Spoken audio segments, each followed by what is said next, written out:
అందరికీ నమస్కారం. బోలో స్వతంత్ర భారత్‌కి జై. నా పేరు సిరిపంగి శ్రీహరి. నేను NGO our youth organisation Telangana state ప్రెసిడెంట్‌ని. సో, మనకి లాస్ట్ 2 డేస్ నుండి సోషల్ మీడియాలో తక్కువ కవరేజ్ వచ్చి, ఎక్కువ బాధ పెడుతున్నటువంటి విషయము అమీరా కోల్ మైన్ ఛత్తీస్‌గఢ్‌లోది.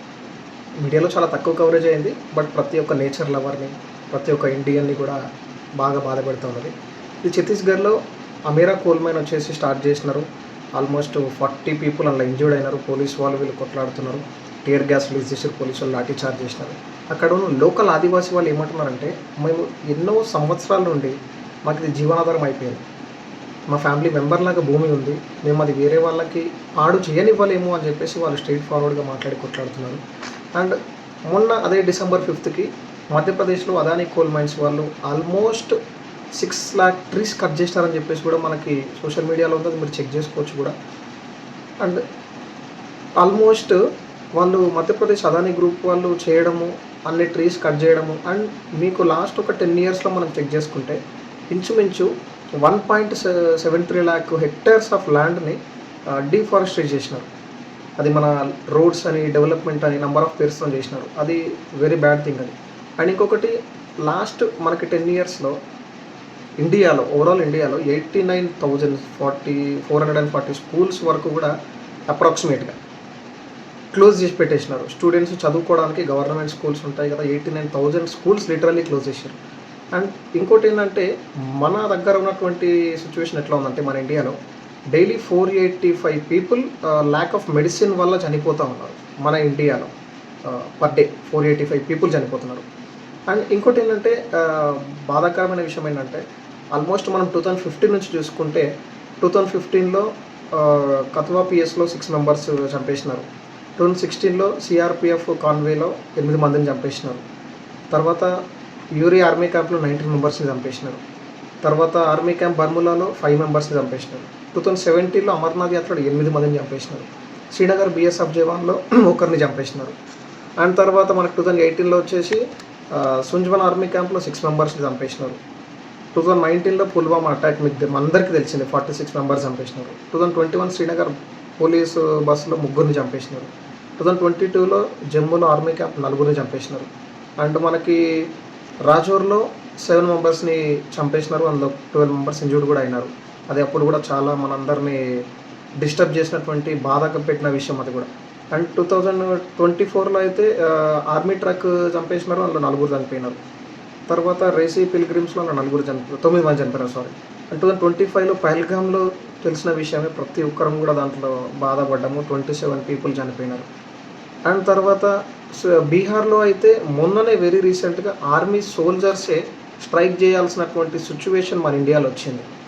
అండ్ తర్వాత మొన్న ఇక్కడ మన యూపీలోనూ సంథింగ్ ఇక్కడ భగవద్గీత, ఒక యాదవ్ బిడ్డ భగవద్గీతని బోధించిండు అని చెప్పేసి అక్కడ ఉన్నటువంటి అగ్రకులాల వాళ్ళు ఆ యాదవ్స్ని గుండు గీయించి, వాళ్ళ కాళ్ళు మొక్కించి, ఆ కాళ్ళు కడిగిపించి ఆ వాటర్ తాగిపించినారు. అండ్ తర్వాత మనకి ఆల్మోస్ట్ 2022 ఎన్సీఆర్బీ రిపోర్ట్ ప్రకారము 13,000 స్టూడెంట్స్ చనిపోయినారు. అండ్ ఇదే కాకుండా మనకి ఎన్సీఆర్బీ రిపోర్టు 2023 ప్రకారం మనం చెక్ చేసుకుంటే ఆల్మోస్ట్ ఎవరైతే ఫార్మింగ్ సెక్టార్లో, అది ఫార్మింగ్ సెక్టార్లో ఎవరైతే ఇంకా ఏ డిపార్ట్మెంట్ ఫార్మింగ్లోనే ఉంటారు కదా, మనకి అందులో వచ్చేసి ఆల్మోస్ట్ 10,786 మెంబర్స్ 2023 ప్రకారం యాజ్ పర్ ఎన్సీఆర్బీ రిపోర్ట్ ప్రకారం ఫార్మర్స్ కూడా సూసైడ్ చేసుకునే స్టేజ్ మన ఇండియాకి వచ్చింది. అండ్ తర్వాత ఎవరైతే ఒక సైంటిస్టు, ఒక ఎడ్యుకేషనల్ పర్సన్ అని చెప్పేసి మనం అందరం కూడా గొప్పగా కొనియాడుతున్నాము, వాంగ్చుక్ లాంటి వాళ్ళని కూడా మనకి జైల్లో వేసి పెట్టేసినారు. అంటే ఇప్పుడు మన ఇండియా సిచ్యువేషన్ ఎట్లుందంటే, ఒక ఆర్మీ వాళ్ళకి ప్రొటెస్ట్, అంటే ఆర్మీ వాళ్ళకి సెక్యూరిటీ లేదు. అండ్ తర్వాత స్టూడెంట్స్కి లేదు. అండ్ తర్వాత సోల్జర్స్కి లేదు. అండ్ తర్వాత మనకి ఫార్మర్స్కి లేదు. అండ్ తర్వాత ఫారెస్ట్కి లేదు. అండ్ తర్వాత మన ల్యాండ్కి లేదు. అంటే స్టడీకి లేదు, హెల్త్కి లేదు.